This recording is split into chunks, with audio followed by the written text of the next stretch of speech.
Welcome to the Slop Temple. We pray this video helps. You start by confirming power and connection. Check the battery level and use the known good USB-C cable. Make sure the PC port delivers power. Next, install or update SteelSeries Engine, GG, so firmware can be applied. Once done, close other audio apps and disable Bluetooth to avoid interference. Now perform a hard power cycle. Hold the power button 10 seconds until LEDs go off, then release and wait 5 seconds before plugging. This primes the headset for the firmware recovery step. You now use the GG app to update firmware.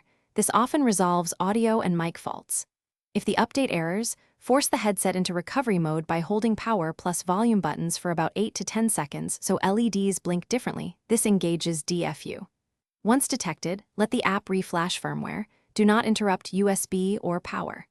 After flashing, run the built-in diagnostics. Check mic pickup, verify left versus right channel balance, and confirm latency is stable. These steps fix most software-caused failures.